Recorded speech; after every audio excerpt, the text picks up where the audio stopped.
going. First webinar that we're doing with Davis Advisors here at Lead Lag Media. Do me a favor, folks. If you happen to be an advisor and you are in an office where there are other advisors, let them know that this is happening. Davis Advisors is a hell of a firm. They've been around for a while. I know a lot of advisors might be familiar with their sort of older flagship product, the New York Venture, the Venture Fund, right, as I recall. So we've got Dodd Kittsley here, who I've known since 2020. We're going to be talking about markets, outlook for next year, what Davis Advisors sees. If you are here for the CE credits from the CFP, for the CFP board, I will email you after this webinar. Get your information, submit it to the CFP board, just state at the end of the presentation. And if you do have questions, put in the Q&A, put in the chat. We'll try and address it towards the end. Dodd wants to make this more of an informal presentation and discussion. So, feel free to interact with us here. So with all that said, my name is Michael Gaia. This webinar is sponsored by Davis Advisors. Let me hand it off to Mr. Dodd Kittsley, who's going to introduce himself, and we'll get right into what's going to happen next in markets. Thanks so much. And I appreciate everyone tuning in your interest in our ETFs. We find that our suite of 4 ETFs are often, people aren't aware of them. And the irony is we were way ahead of this major trend in asset management, this major trend in the ETF industry of active ETFs. And we were really the first to launch active equity ETFs that were based on strategies that had existed in most cases for multiple decades. So tried and true investment discipline and research approach that has, a strong track record, great people at the helm with a very long tenure. And we launched our ETFs. It's going to be 9 years, believe it or not, come January 11th, which was a great day. So as the saying goes, I guess it's often better to be early than late. And we really feel like pioneers in the space and really grateful that the industry's really taken off. But the fact of the matter is most of people aware and familiar with Davis are traditional mutual fund users or SMA users. And we entered the mutual fund space back when there were not a lot of mutual funds. It was back in 1969. And our firm and our investment discipline has its roots that go back to the 1940s. We're privately owned. 3 generations of the Davis family. The grandfather, Shelby Cullum Davis, essentially made a fortune investing $100,000 that he compounded over his lifetime to be over 800 million. And those investments were exclusively in stocks and primarily financial stocks. And very few people have built that kind of wealth exclusively through investing in the stock market. So we are a learning-based culture. We certainly, I think, get better as time progresses. We debrief on the mistakes. We realize that you got to do lessons learned sometimes when you make mistakes, and it only makes you stronger when you become aware and accountable for where the wheels might have fallen off the cart in some instances. And we all make mistakes. But certainly trying to minimize those in the pursuit of compounding wealth over time, which is our goal.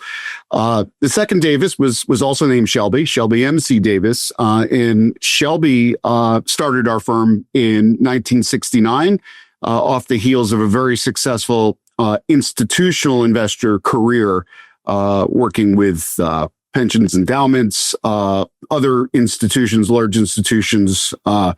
And he really launched the firm in partnership with advisors. And he was a little reluctant at first. And I share this story because I think it's a neat parallel to why we got into ETFs. But he, as an institutional investor, was approached in the late 60s, and people said, well, why don't you do what you do, but deliver it to a broader group through these things called mutual funds? And his knee-jerk reaction was, well, we don't do that. We're an institutional shop. Well, thankfully, he thought about it, and our firm was formed in 69. And I think the parallel exists today where the third generation of Davis is Chris Davis, who's our chairman.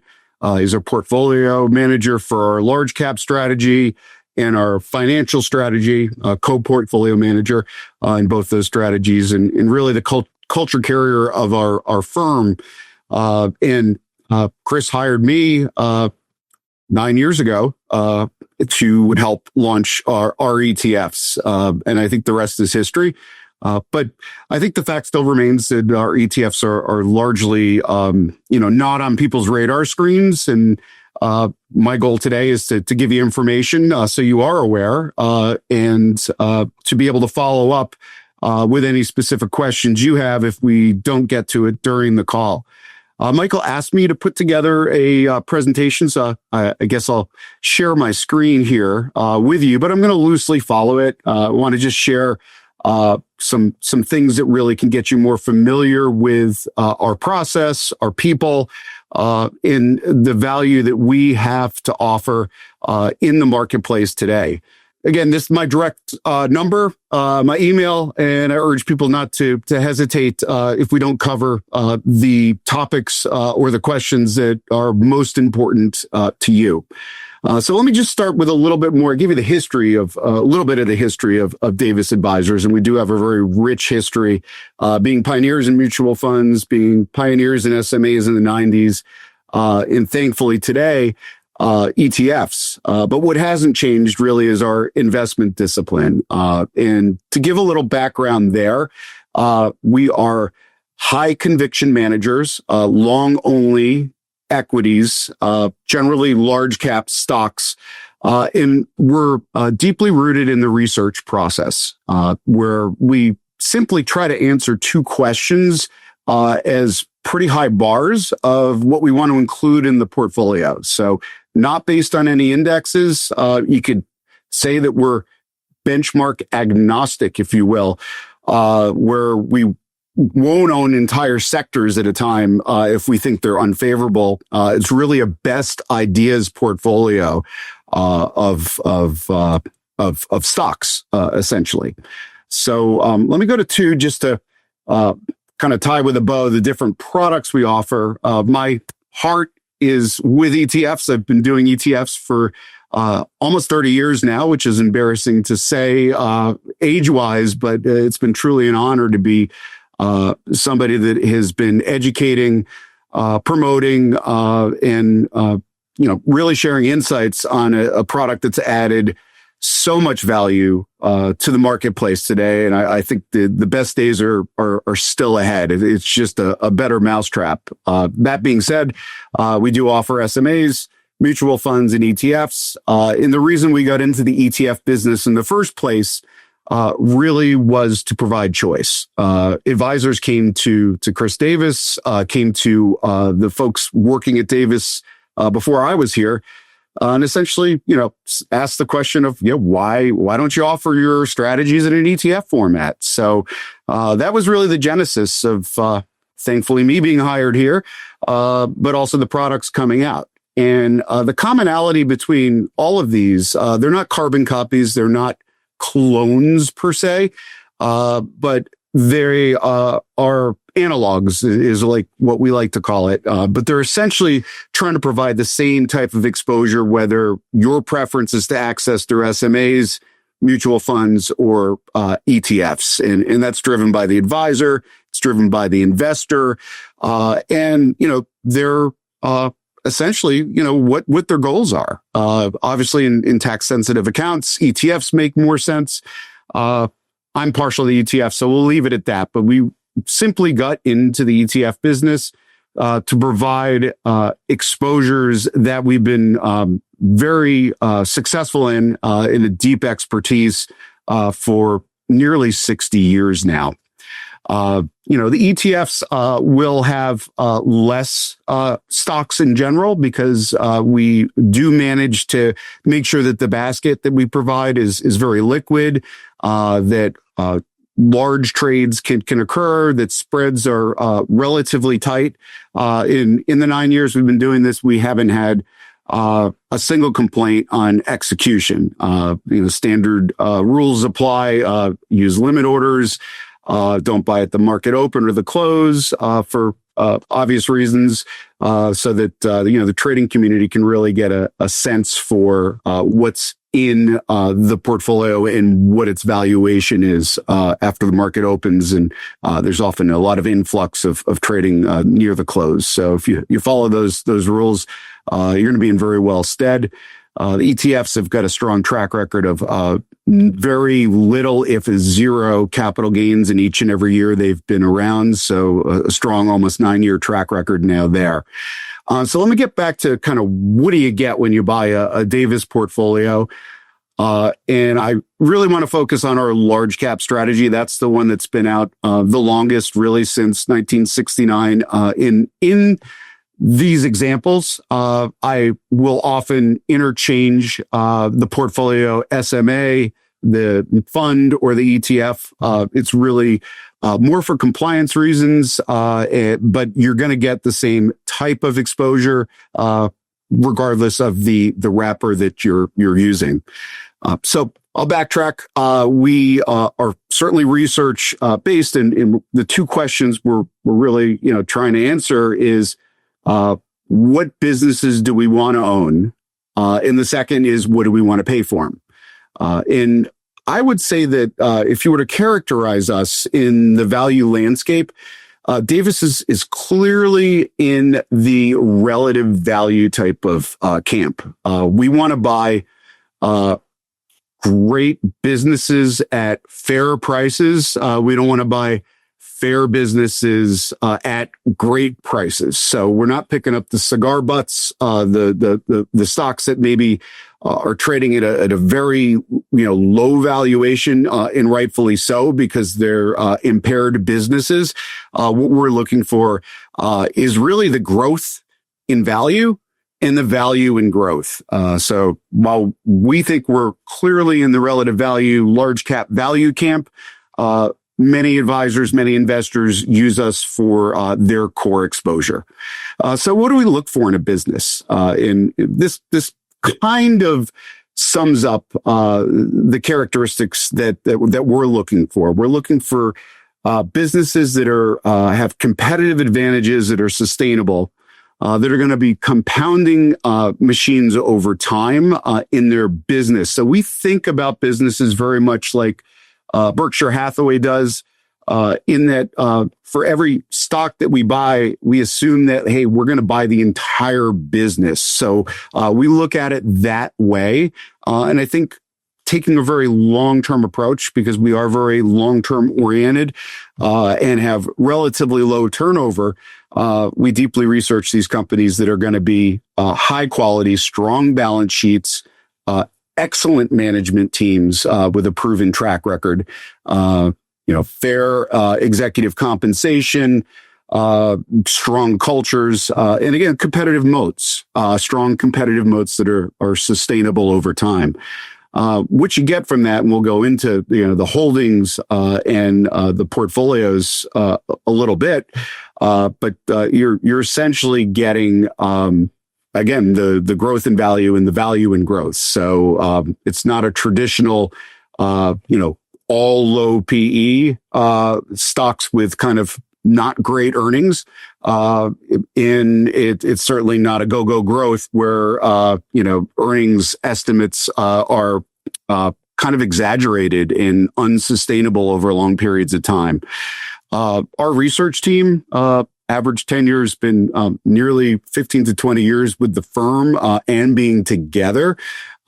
They hold themselves accountable to really be in the top decile of knowledge of any business that we buy. So we spent a lot of time with Google before its IPO.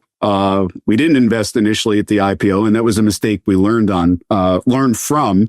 But it's one that is in our portfolios today. Not a traditional growth name, Alphabet, but it's one that we do see that the higher valuation in that stock is certainly justified, in our opinion, going out 3, 4, 5, even 10 years in a lot of instances. We'll own some very attractively valued stocks relative to the market too,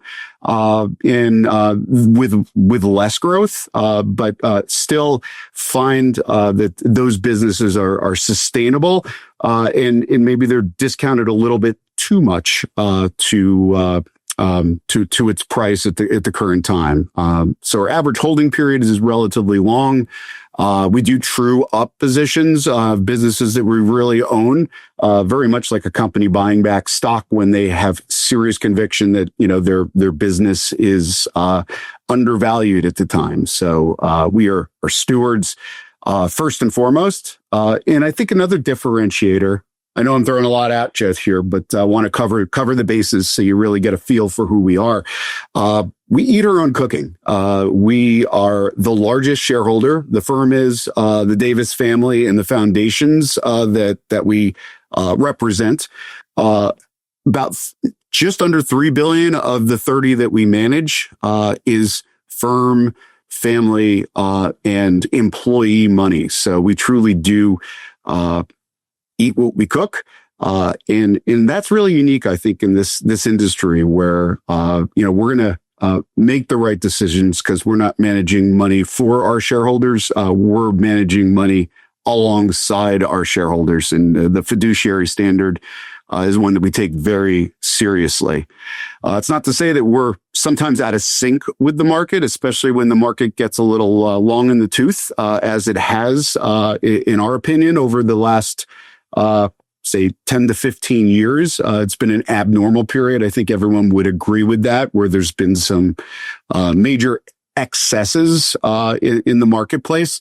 But we're going some significant transitions right now that we believe we're entering a period where fundamentals truly do matter. It's not just stocks that are great stories that everyone wants a piece of and get bid up so high that they all of a sudden become unattractive investments, yet still very desirable businesses to be in. And that's not something that we will ever invest in, and is often a trigger if a company becomes too highly valued to lighten up or exit the position.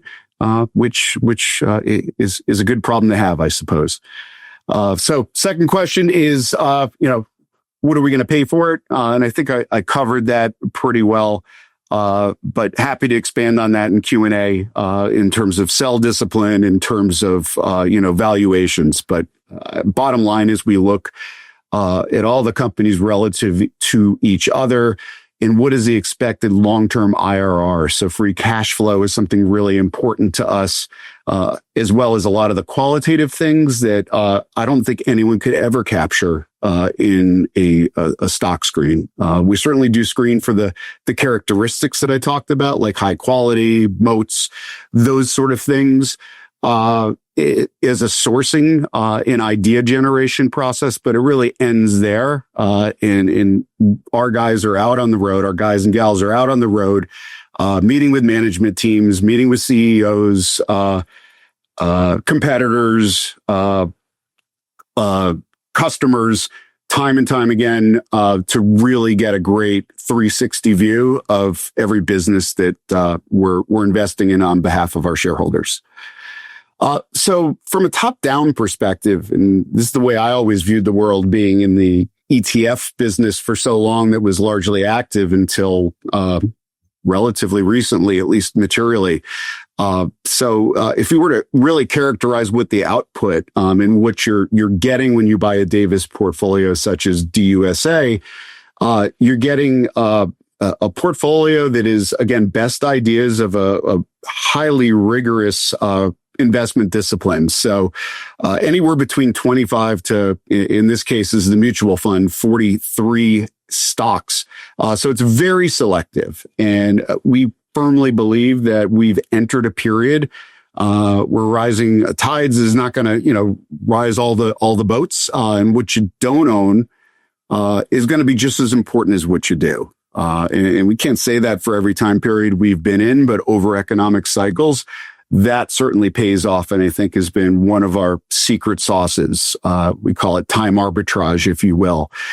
So in DUSA, again, like 26, 27 individual names, we often get the question, how do you weight these things? And we weight them by conviction. We generally won't let a position run up to over 10%. And when you see big weights, it's either highest conviction names is generally the reason, or a massive recent run up. And I would expect us to trim to right size a position to maintain very good diversification. We feel we provide that with 27 names in the ETF. And we certainly can go into our global strategy, can go into our international strategy. And a lot of folks ask, why do you have a financial strategy? And again, that's been the roots of the firm. I would argue that doing fundamental research on financial businesses is probably the hardest of any sector in the market. It's the most diverse sector in the market. But that's where our investment discipline really came from the grandfather. Chris has managed our financial fund for 35 or so years, very successfully. So we have a high degree of expertise in perspective from a long time in financials. Okay, so selective, we've kind of gone through that, and I'd say an emphasis on quality and competitive moats and sustainability of earnings growth balanced with valuation. The next one is we're undervalued. So relative to the market, if you define it as the S&P 500, and even relative to the Russell 1000 value, which is trading a little rich. It's gone down a little bit since we did this slide. It's just under 18 now. But so is DUSA, trading at 14.3 multiple as of the close yesterday. So very attractively valued. And I think this is really, really important in this environment, because the thing that we hear among the biggest concerns on the minds of investors is overvaluation in the market, the Mag 7, just overvaluing the U.S. equity market in general, and what's going to pop that bubble or create a sell-off. We feel very comfortable that in the event of a recession, in the event of a economic slowdown, and even a crisis, that we can emerge from that. We'll be defensive in the first place, but we'll also emerge from that even stronger. And that's part of every discussion in every investment consideration as well, is we assume that at some point during our holding period that we're going to go through an economic downturn, and we model for that. And that's why there's an emphasis so much on quality and strong balance sheets. We certainly don't want to have to go through that. Nobody does. But as one of the fun sayings, and I think it really rings true, of Shelby Cullum Davis was, you make most of your money in a bear market. You just don't realize it at the time. So we don't wish market turmoil on anyone, in anyone's investments, but that's, I think, a time where true fundamental research and a disciplined approach, that's where you earn your stripes, not when everything's high flying and going well. And then I want to also underscore the last part of this slide, the attractive growth. We do look for companies that have above average earnings, but more important than that is the sustainability of the earnings. So again, we'll own some companies with higher earnings, but only if we feel confident that that's sustainable over long periods of time. It's interesting because in my past, quarterly earnings of businesses really meant everything. And here, it's not that it's unimportant, but what's more important is actually earnings on the sustainability at over long periods of time. So certainly an earnings report is important to us because it's a checkpoint along a long journey. Could raise red flags, could be a confirmation that, hey, we're getting this right. We're really, our assumptions about the businesses are playing out and the growth of the businesses. But we don't put too much emphasis on, did Alphabet make its earnings yesterday, or JP Morgan, or what have you. So, attractive growth, and in the result again is above average growth, even relative to the S&P 500, believe it or not. So, a portfolio that's trading at just over 14 times today, that has above average 5-year earnings growth rates. That is historic, but if you look at it on a forward basis, and there's biases there because it's based on analyst estimates, but we're above average in earnings growth. So it's kind of Goldilocks, where you're getting a little bit of everything. You're getting growth, but at the same time, some potentially defensive characteristics as well. All right. I didn't want to go too far on that. Anyway, again, sector breakdown here. I just really have this slide up here, not to emphasize as much about, hey, we're not really favorable in utilities or real estate right now. And certainly we can go into that on Q&A. And we, our biggest overweight is financials, not surprisingly, because we think we have a real edge there.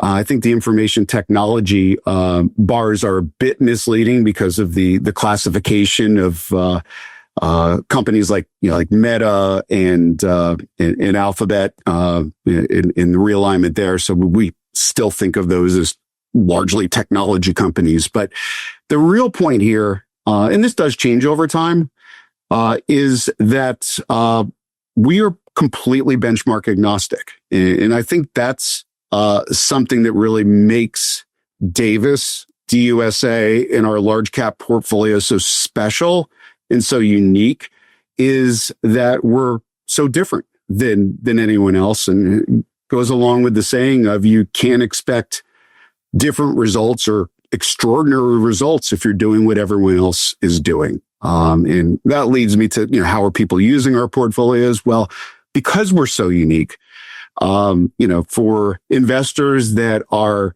benchmark sensitive, sometimes it makes them a little queasy because you will see a lot of tracking error. But we think tracking error is a beautiful thing, and tracking error needs to exist to justify an active expense ratio. So that's one thing that I think really differentiates the long-term outperformers over time. If you're going to benchmark hug, you've no business being an active manager in most cases. And the trade-off for an investor is S&P 500 at 3 basis points, or Russell 1000 at 8. So anyway, we don't want to belabor that, but a great thing that ETFs did was really let indexing be an option to inferior active management. And there's a lot of bad active out there. I was shocked when it came to Davis because I, again, came from the indexing side, but I really started to get religion and understand that there is a place, and I think everybody's portfolio for long-term investors, those that want to compound wealth over time, there's a place for active. A lot of folks are using us in conjunction with index-based products, with other managers. If you look at us relative to some of the very popular large cap ETFs that are active, like a Capital Group ETF, for example, very little overlap. So you're getting something very different that gives you a couple things. The opportunity to zig when the market zags, or have positions that are going to, I don't want to say offset, but offset risk a little bit, and yet be able to outperform over time if you're doing something different than the market in a very thoughtful, methodical way. And that's, again, something I think that you get in enormous amounts by investing in Davis ETFs and in funds. So I talked about active share, 86%. In our large cap portfolios, DUSA, this usually is pretty consistent across the board, because of our very nature of having a concentrated portfolio of, again, 25 to say 35 to 40 names, and really being very research driven.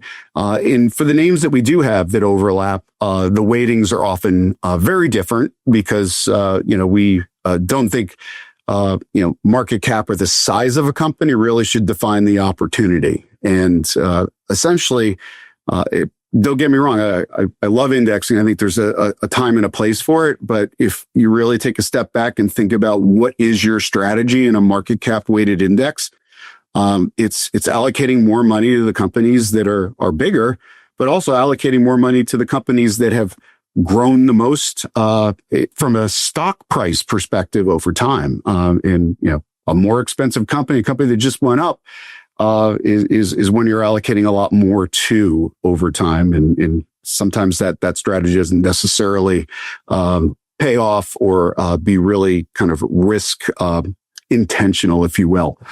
So let me just move on here. Performance. This is a mutual fund. I wanted to show a long-term track record.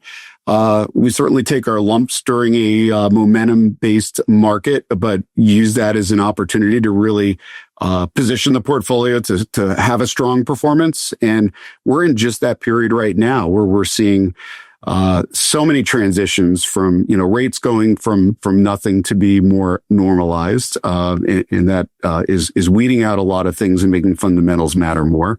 We're in a period where globalization has certainly slowed, almost stopped, and that's created things. And we're in a period where AI is something that is fundamentally changing not just technology, not just the chip makers, but every single business. And we all feel that. Maybe it's a statement of the obvious, but AI is something that in recent year has really become a fundamental question again when we're considering any line item, any business to add. How will it impact? Financials is a great example here, where we think scale certainly helps, where you can buy or build things through technology and AI. Gives some of the larger banks, for example, some competitive advantages. Capital One, I think, is a great example too of a company we own that maybe isn't top of mind for everyone, maybe more so now after the closing of the Discover merger. But Capital One, we view as a data science company. They didn't even have brick and mortar until recently, and they have over 1,000 AI patents. So they're very much leveraging technology and leveraging artificial intelligence to price risk. And to add some real, synergies in their business. They're still run by their founder, Rich Fairbank, and we're very impressed with his approach. And we tend to favor sometimes owner operators and founders because it really does encourage good corporate behavior in oversight. If we're talking ETFs in DUSA, the fund's almost $1 billion right now, about 900 million. And it shocks me because out of the 192 large cap value ETFs, the largest is about over 150 billion. So, 150 times the size. But DUSA's a very strong track record too. So out of the 192 large cap value ETFs, it's the 8th best performer on a 1-year basis. We're including active and passive here. It was the number 1 performer now over the past 3 years, and was in the top quartile over the last 5 years. So I guess our joke, and it really shouldn't be a joke, we should be crying instead of kidding around, but it's the ETF, the best ETF that no one's ever heard of. So we urge you to take a look. If what we do resonates with you, you need more details. Urge you to follow up with me and our team of representatives. We've got a very strong team of client service folks that have, I think, the longest tenure of any asset manager, both internals and externals. So we're here for you. We're not a fit for everybody, but would love to continue the conversation. And if there's a place in your portfolio for us, we'll do everything we can to make sure you have all the details in transparency into not only the portfolio, but also our thought process in each and every holding that we have. And in a time where things are uncertain, people are nervous, valuations are high, you can't put a price tag on really understanding the minds and the process of the people that are acting as fiduciary for you in the case of advisors, clients as well. I've got a lot more slides here. I know we're at like 36 minutes. There's some here, kind of describing the last really kind of challenging period coming out of the dot-com bubble and where we can shine. It was New York Venture Fund because the ETF hadn't launched until 2017. But we can kind of continue this conversation as a follow-up or in the Q&A period. And I do have a bunch of slides as well on how we think about AI and how that kind of fits within our decision-making and investment discipline, because it is kind of a new addition, even though we're true and tried in terms of asking those two basic questions that we try to answer in committing to really be in the top decile of knowledge of the businesses we own. We also are a learning-based culture and will evolve over time. So with that, Michael, I'm going to turn it back to you to moderate, ask questions. I'm around here and would love to hear what's on people's minds. And by the way, folks, if you want to get access to the deck, just shoot me an email, respond to the Substack post I put out, and I'm sure Doc can get those to you. I see a couple questions. Ray, good to see you, by the way. Ray Scheimer here. His comment here, it seems like over a long time frame, years, the exposure to financials, while still high relative to indexes, is less than it used to be, now around 30 as compared to around 50% in the past. Yep. So long-term change or change to the opportunities that you're currently seeing? Yeah, it's a great question. We often hear, people take a glance and they're like, well, you're always overweight financials. And they think we cover a little bit of that. We do think we have an edge and there's enough companies in there to select from to really feel like we've got some good ones in most market conditions. And financials are so misunderstood. But we have pared back pretty materially, even though it is our largest overweight still.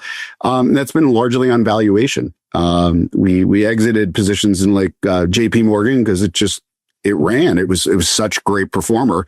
We've lowered our weights and pared back in some of the big names. I mean, with 40, 50% runs. We always balance that question on a daily basis of, does the valuation justify the earnings growth that we're seeing? And in the case of financials, surprisingly, because they are largely viewed as either boring or part of the problem, not part of the solution. But they have been part of the solution since the global financial crisis in most instances. So, we pick our spots. People are like, well, with higher rates, that's going to be, sometimes beneficial, but with higher rates and pressure on credit and credit losses, why you're still high, that's not really driving it as much as valuation in the moves. Question from Jay about the overlap between Near Venture and the financials fund. Between the financial, it's largely everything you get in the financials fund. By and large, there are a few exceptions, and the beauty of ETFs is you can see this, right? The financials fund is a little bit more diverse, but it's going to rhyme pretty darn closely.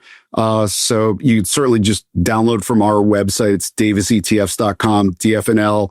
Into USA and see that difference. But if we've got our top picks, the highest weights that are in the financial fund, most certainly will be in the USA or New York Venture. And then a follow-on question from Jay. Thoughts on AI? Because no one ever talks about AI. So it is true. It's interesting. Nobody does, right? Yeah, right. But I think from your perspective, as a very serious active shop.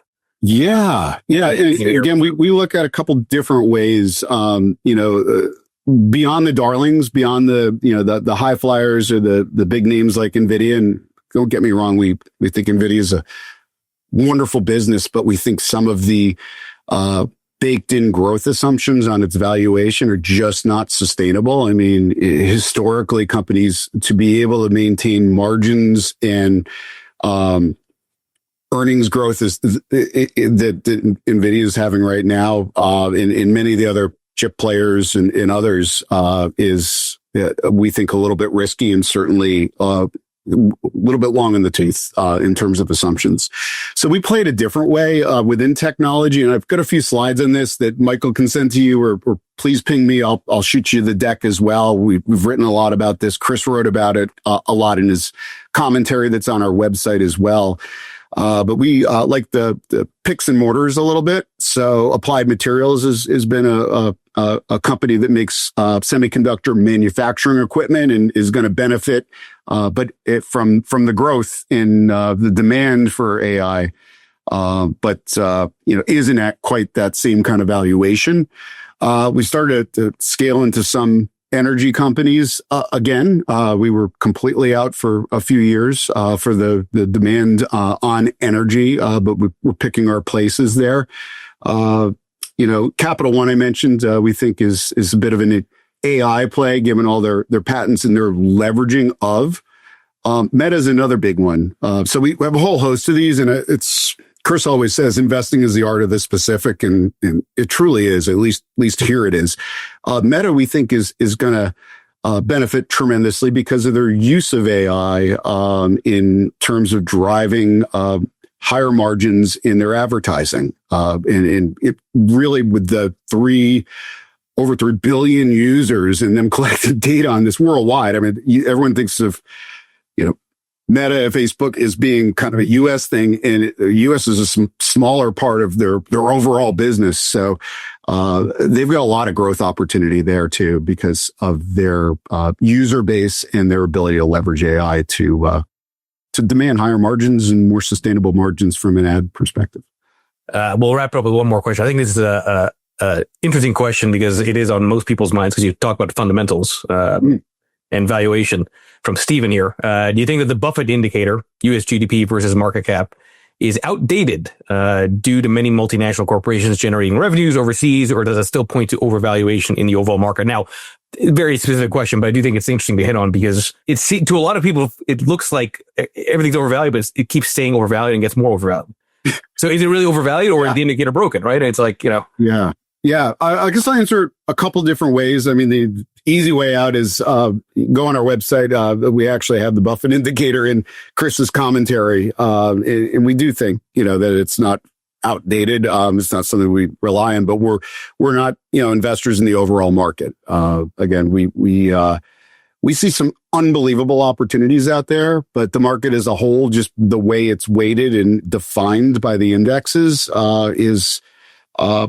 is very richly valued overall. And I think poses risk when some event happens, and the big events that move the market are the ones no one can predict, right? So another saying we have here is that you can't predict, and so much of our energy is spent trying to predict because people ask, but you just got to prepare, and that's what we do. And I think as evidenced of that, I mean, you can get DUSA, large cap, primarily large cap U.S. equities at a just over 14 multiple in this market that's trading really rich, even defined as the value market. And I think a lot of people cite S&P 500 as being so richly valued, but with the Russell 1 value trading at 17, 18, 19 times, it's bounced around a bit. That's pretty rich when you think about you're buying value stocks. And it's one of the reasons why we don't own utilities, because in a lot, another cautionary tale, and it's in the deck. I'm sorry we didn't have time to get at it. I get a little verbose sometimes, but dividend plays are perceived as defensive. And in many instances, these companies are pruning the furniture to pay the dividends, right? And it's just not sustainable over time. So look at the payout ratios, look at the specifics, but there was so much demand for income generating ETFs and funds that it's essentially, and stocks for that matter, you can't blame the structure, but it's bid up the valuations. So all of a sudden, these yields are not attractive. I mean, the Russell 1000 Value Index doesn't have a very attractive handle on its dividend yield. So I know I went a lot of directions there, but I guess the point I'll drive home is look, we got a lot of opinions. And we'll punt when it's a company or a business that we don't feel we have expertise in. But we do have a lot of opinions in surprising areas, like the heck's Davis, a value manager, talking about AI for. But I think that's our value add, right? Is to share your expertise in certain areas and share your perspective when it differs from many other managers that you're using or approaches or your own. And you only learn through discourse and understanding the other side to really make moves. So I think that's a good place to wrap up this webinar. Appreciate those that attended. Again, if you want the deck, just shoot me an email. I will email you for the C credits for those that need that or want that afterwards. Special thanks to Dodd Kittsley, to Davis Advisors, and I'll see you all in the next webinar. Thank you, Dodd. Appreciate it. Thanks, everyone. And Michael, I really appreciate this. It's an honor to be on your show. So appreciate it. Thank you, everybody. Cheers.